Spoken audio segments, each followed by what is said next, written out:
Good evening. First of all, I would like to thank for the opportunity to speak in front of you. And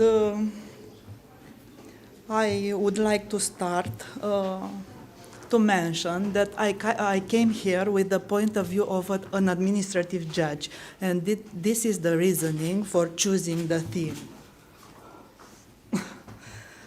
Human rights and their impact on national administrative law.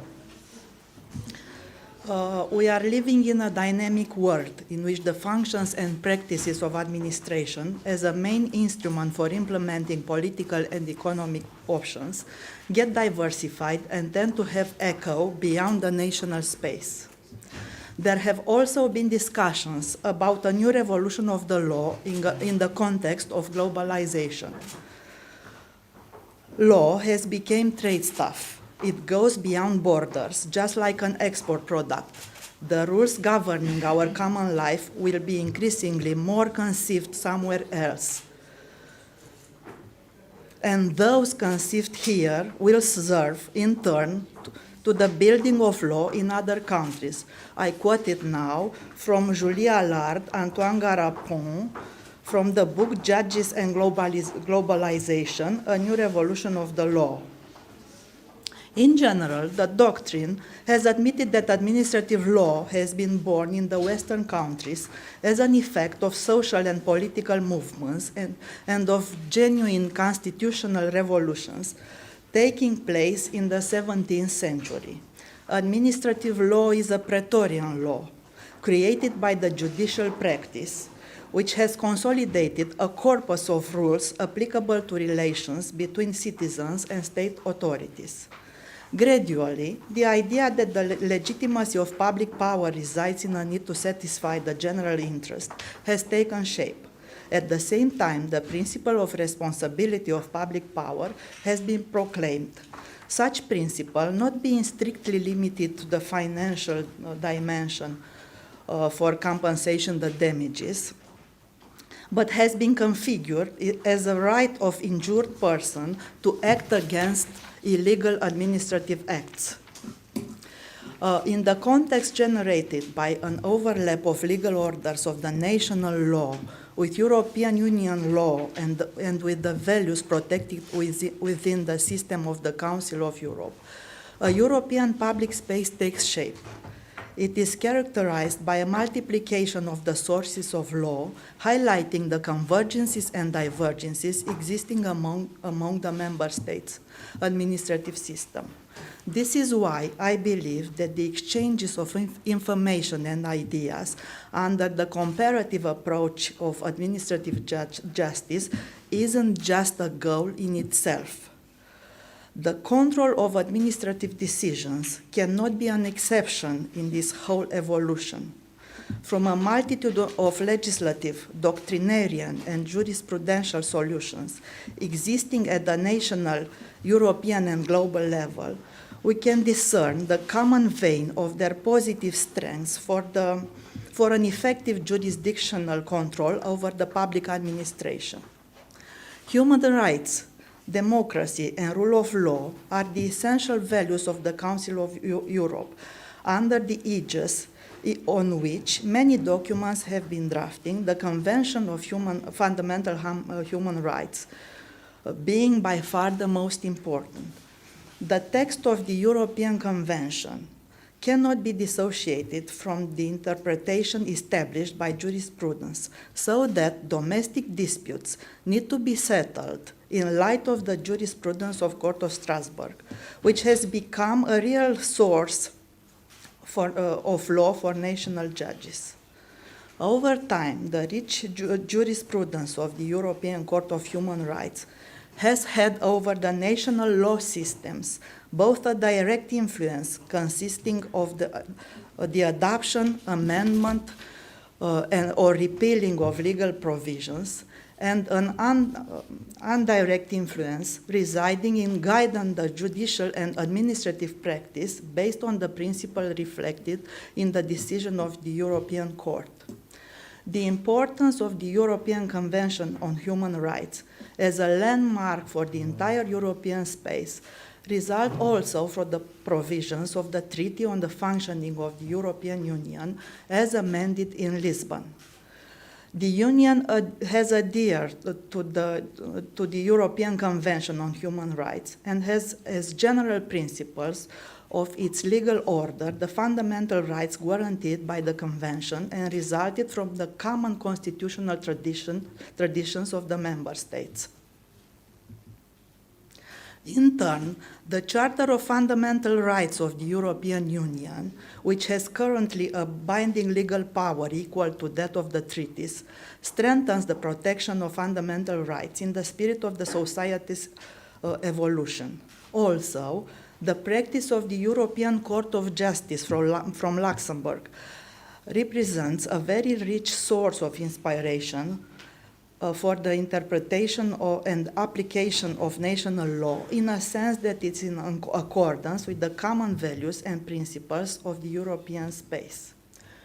During the years while the European Convention has been applied, the relations between private entities and the state have evolved in many areas, especially by an increased interference of the state in private law relations. Disputes qualified by the domestic law as being of public law may require the application of the provision of Article 6 of the European Convention, the right to a fair trial, in respect of their civil side, if the finality of such disputes is decisive for rights and obligations of private nature.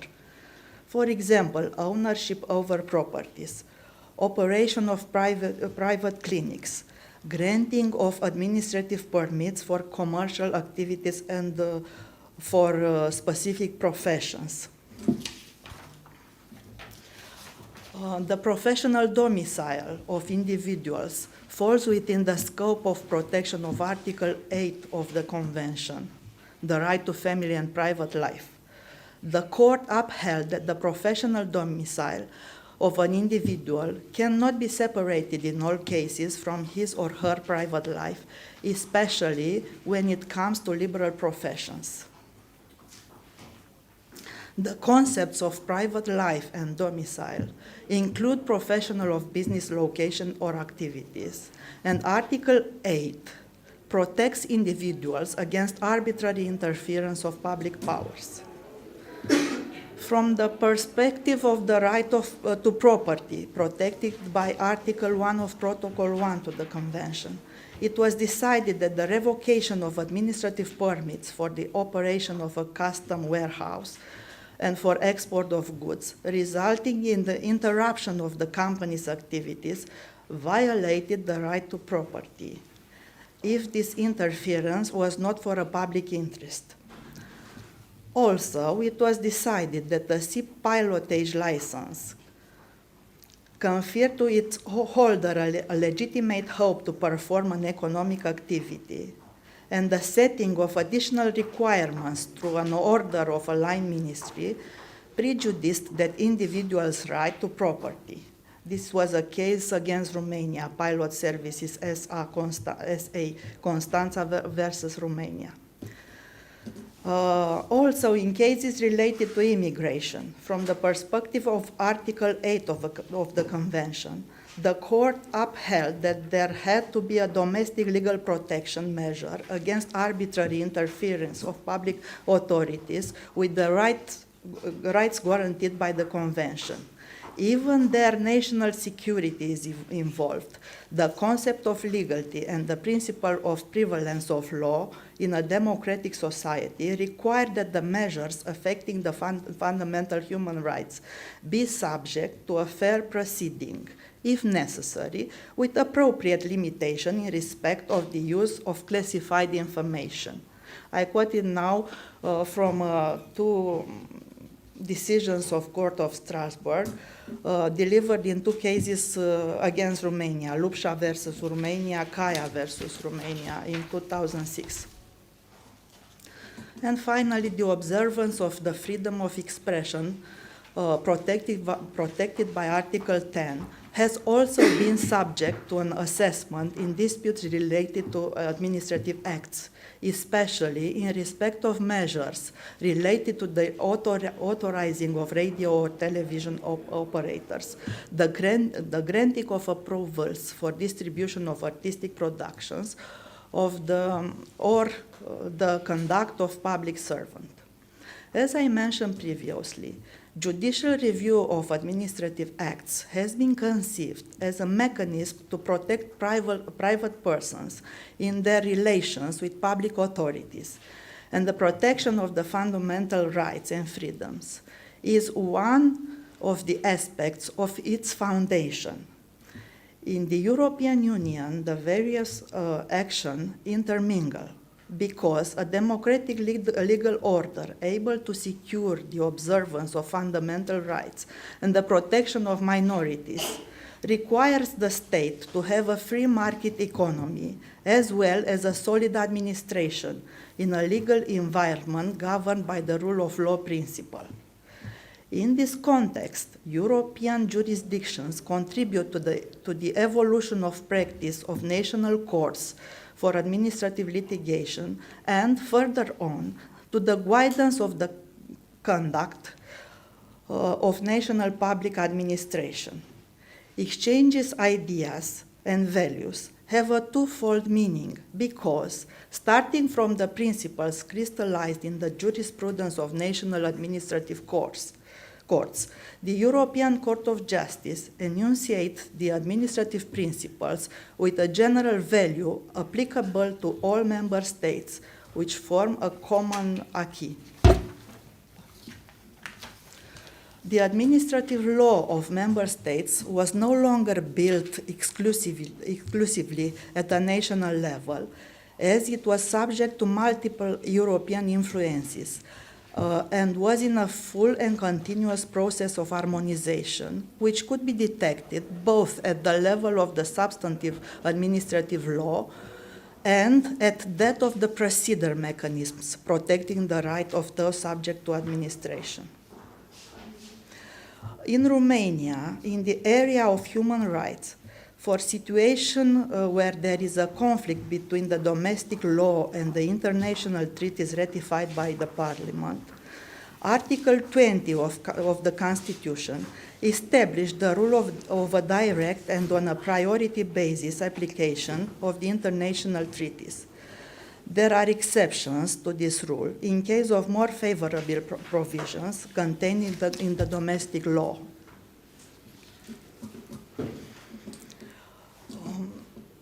As the level of legal culture and of access to information sources has increased, the courts of Romania face more and more frequently situations in which they have to check the legality of administrative proceedings based on an interpretation of the domestic law in a manner that is consistent with the rights protected by the European Convention of Human Rights on one hand, and with the right to good administration regulated at the level of the European Union by Article 41 of the Charter of Fundamental Rights on the other.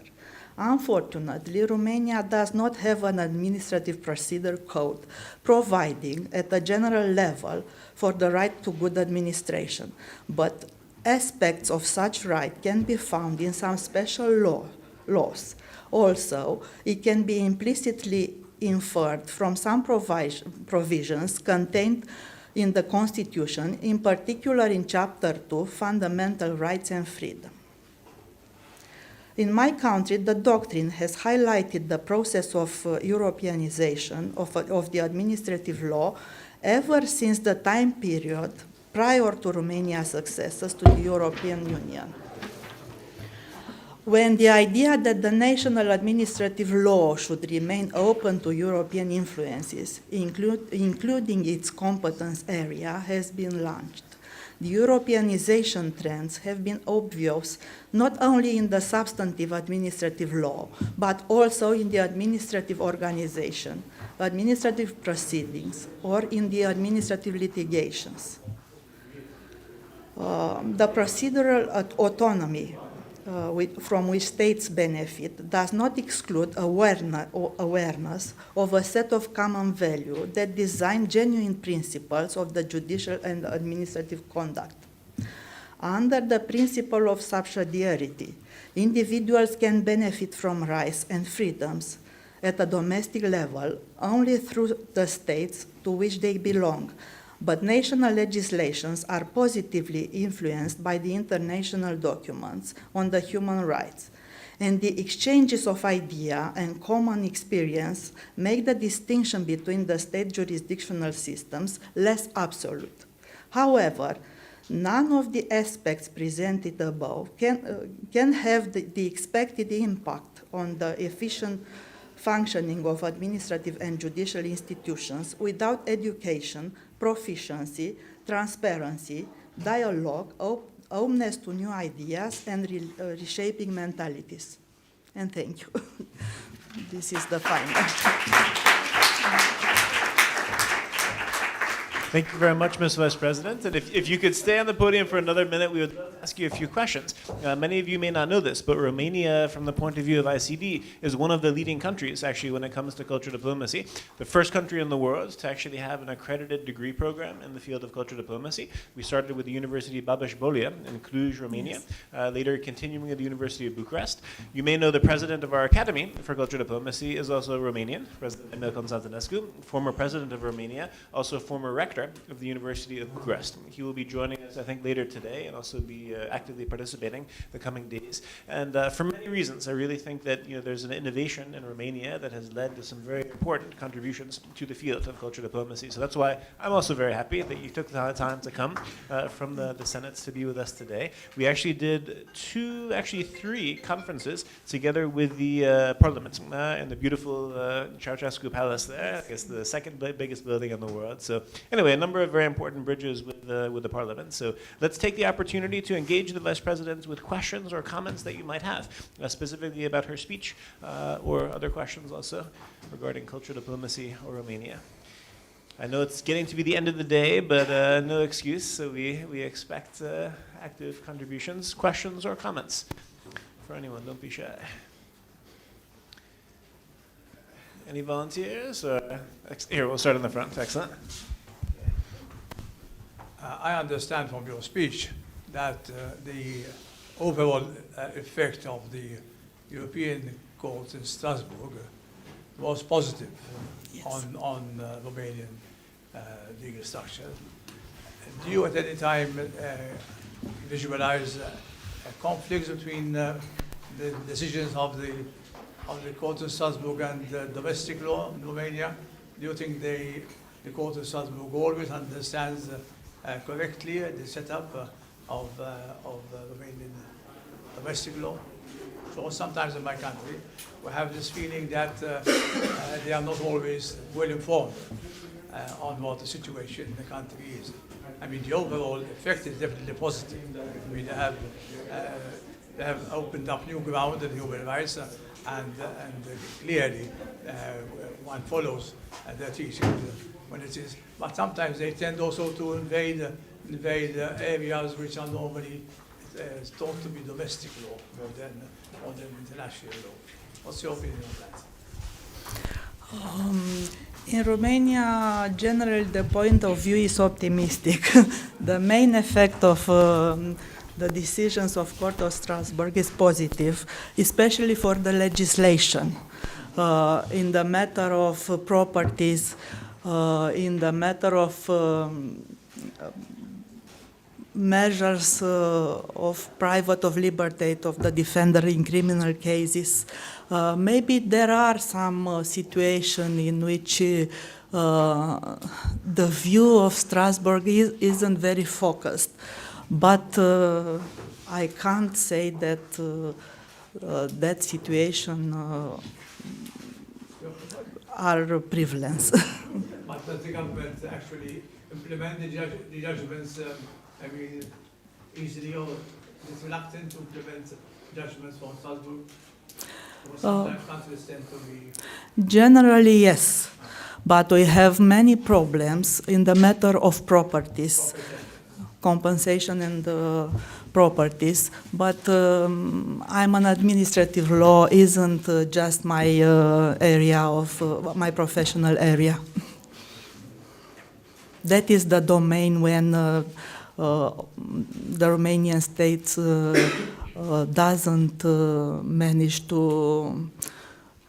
apply all the principles from and all the measures from the pilot decisions of Strasbourg. One thing Yes. between the judges in England and the courts of human rights in Strasbourg. That's one of the main issues of contention between the two countries, you know. And the countries vary, you know. I think it's a difference between the general points of view. I know I've read some papers about the attitude of British judges relating the Court of Strasbourg. They're popular, they're not. I mean, Yes. Excellent. Are there any additional questions? Final question or comment? Yes, okay, please.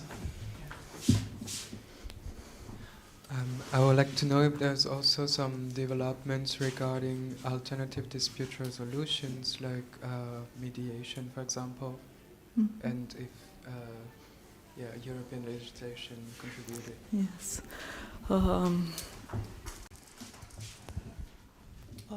We've had for a few years a law of mediation for dispute resolutions, but in my opinion, the Romanian society is reticent to the mediation. People prefer to go in front of a court.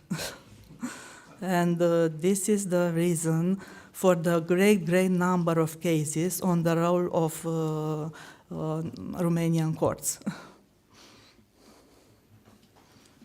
Well, yeah, yes, one more. Okay, final question. Tatiana? Thank you. Is there any cooperation with students from the Babas Bolyai Institute? Because cultural diplomacy, as Mark said before, has been first time in the world established in Romania as academic discipline at the university. Is there a possibility to affect also development of law and at the governmental level through collaboration with such academic program and students? Is there some sort of possibility to connect resources? Thank you. I am a judge and I can't speak in the place of government, but there is an openness to collaborating between universities and judicial institutions. We have some activities, seminars in common, conferences. We have visits of students in the courts at this level. Maybe isn't the answer that you expect. No, it's an important question, an important answer, and I think we'll continue in that theme. We actually are lucky to have 3 very high-level judges speaking to us in the final session today. You're the first of them. So in that sense, of course, there's no easy answer there, but I think that's exactly the point of the conference, how we can make the bridge from the cultural diplomacy to actually affecting legislation, which is not easy, and there's no recipe already in place. But hopefully we can have some contributions throughout the framework of the conference in that direction. But on that note, I'd like to ask everyone to please join in expressing our sincere gratitude to the Vice President of the Supreme Court of Romania.